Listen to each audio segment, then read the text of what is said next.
बिखर जाता है। सत्य का दिया समय की आंधियां, परीक्षाओं की आंधियां बुझाने का प्रयास करती हैं। आचार्यों ने कहा कि जब सत्य पा लिया तो अब संयम की जरूरत क्या है, सत्य तो मिल गया। नहीं, सत्य का दीप जल रहा है, समय की आंधियां बुझाएं, उससे पहले उस दीप के ऊपर संयम का कांच लगा देना चाहिए। और संयम का कांच लगा दिया तो वक्त की आंधियां उस दिए को कभी बुझा नहीं सकती हैं। ध्यान रखिए, सत्य संयमित हो, ऐसा सत्य ना हो जो असंयम की ओर बढ़ रहा हो, ऐसा सत्य हो जो संयम की ओर ले जा रहा हो। आज उत्तम संयम है, सत्य भावनाओं से आहत होता है, संयम उस पर काबू पाता है। ऐसा नहीं है कि कुछ लोग बोलते ना, हम तो सच बोलते हैं, बुरा लगे तो लग जाए। असंयमित सत्य, मीठा सत्य बोलो। लोग कहते हैं सच कड़वा होता है, और मैं कहता हूं सच कड़वा नहीं, सच बहुत मीठा होता है। यदि बुखार में, बीमारी में मुंह कड़वा हो जाए तो दूध कड़वा लगता है। मीठा दूध कड़वा नहीं होता, मुंह कड़वा होता है। सत्य तो बहुत मधुर होता है। संयमित सत्य हो, सत्य बोलना है, सच बोलना है, असंयमित मत बोलो। भगवान महावीर कहते हैं कि जो सत्य असंयमित होकर बोला जाता है वह सत्य भी असत्य की कोटि में ही गिना जाता है। मीठा बोलो, मधुर बोलो। हम तो रूखा बोलते हैं मगर सच बोलते हैं। नहीं मेरे भाई, वो सच झूठ है जो किसी के दिल में चुभन बन जाता है। संयमित सच बोलो, अनुशासित सच बोलो। जहां संयम है वहां विकल्प नहीं है, जहां संयम नहीं है वहां हजारों तरह के विकल्प हुआ करते हैं। संयम विकल्पों को मिटाना है तो संकल्प होना बहुत जरूरी है, और संकल्प ही आगे जाकर संयम का रूप ले लिया करते हैं। संकल्प होना चाहिए, विकल्प अपने आप समाप्त हो जाएंगे। संयम की पटरी पर गाड़ी चलती है ना व्यवस्थित, तो परमात्मा का स्टेशन प्राप्त हो जाया करता है। रेल यदि संयमित होकर चलेगी तब तो मंजिल मिलेगी, और रेल यदि पटरी से उतर गई तो मंजिलें प्राप्त होने वाली नहीं है। सत्य का पथानुगामी संयम की पटरियों पर कदम रखता है। असंयमी व्यक्ति की यात्रा कोल्हू के बैल की यात्रा है। सुबह से शाम चलता है लेकिन पहुंचता कहीं नहीं है। वह आंख से पट्टी हटती है, जहां से चला अपने को वहीं खड़ा पाता है। चला बहुत, पहुंचा कहीं नहीं। ऐसा तो नहीं कि तुम भी धर्म कोल्हू के बैल की तरह कर रहे हो।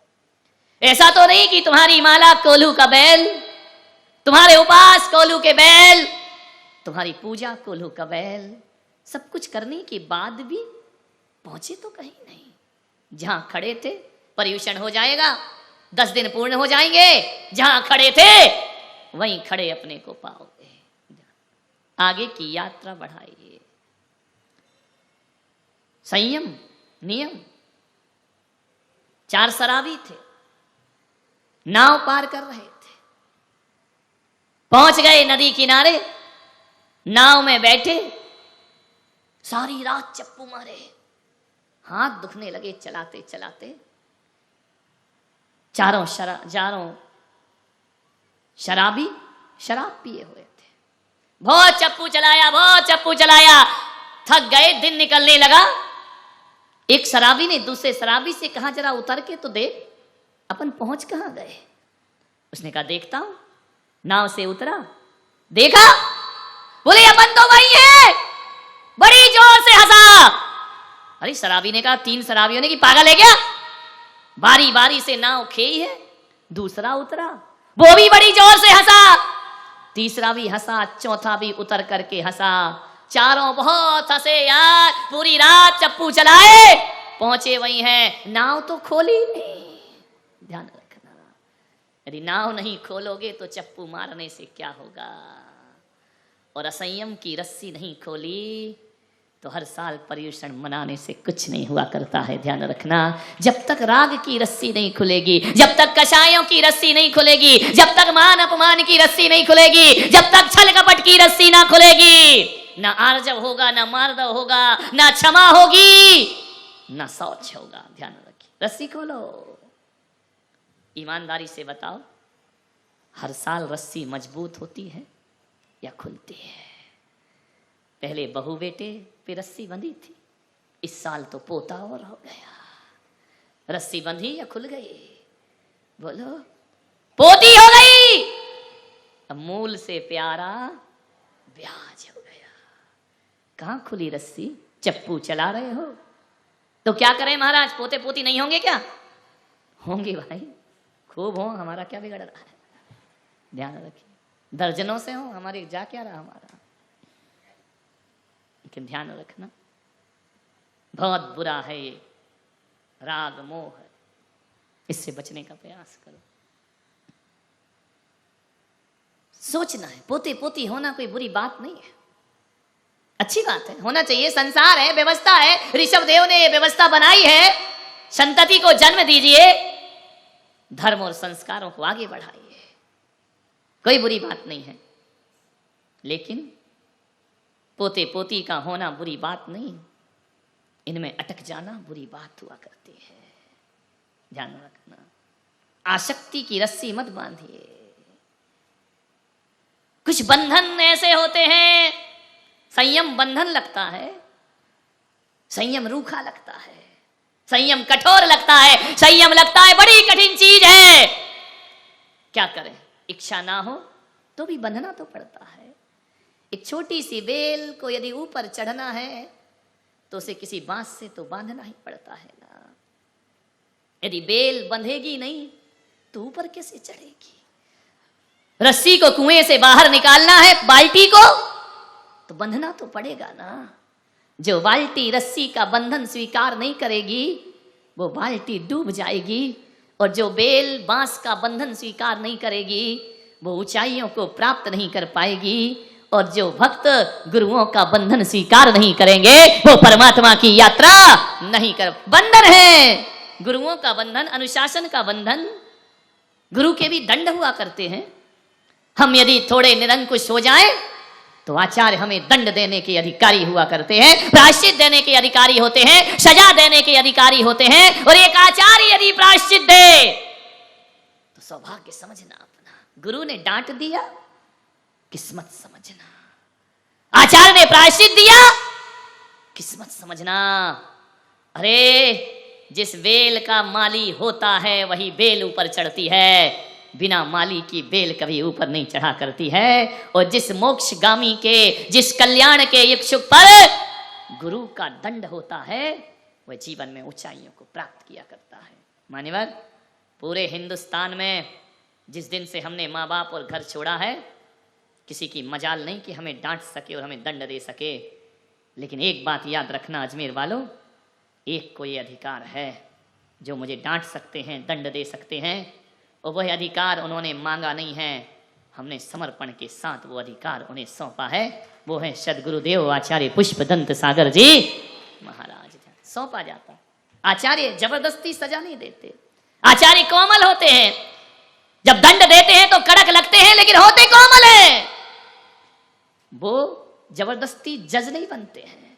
हम उन्हें अधिकार दिया करते हैं कि हे गुरुदेव, यदि मोक्ष के मार्ग पर कहीं पैर लड़खड़ाए या कदम बहक जाएं हमारे, तो ज्ञान की चाबुक मारना ताकि ये घोड़ा सीधा चलने को तैयार हो जाए। ध्यान रखिए, एक ना एक गुरु होना चाहिए जो सजा दे, दंड दे। ध्यान रखना, नहीं तो लिखा है ना, शिष्य और सीसी में डांट बहुत जरूरी है। जिस सीसी में डांट नहीं होती, डांट यानी, हाँ ये तो मालूम है, ढक्कनों को संभाल के रखना पड़ता है मेरे भाई नवरत्न जी। बाजार में पेन तो मिल जाते हैं, ढक्कन नहीं मिलते, इसलिए मैं पेन से ज्यादा ढक्कनों को संभाल के रखता हूं। होते हैं बहुत से ढक्कन संभालना पड़ते हैं। ढक्कन कीमती होता है भाई। अब इसका ढक्कन घूम जाए तो कहां रखूंगा मैं इसको? इस पेन की दशा बिगड़ जाएगी। इसलिए आपसे कहता हूं, पेन तो कीमती होता है, उससे ज्यादा कीमती ढक्कन होते हैं। परिवार में भी होते हैं, समाज में भी होते हैं, देश में भी होते हैं। इन ढक्कनों को संभाल के रखो, ध्यान रखिए, नहीं तो गड़बड़ हो जाएगा मामला। विचार करना।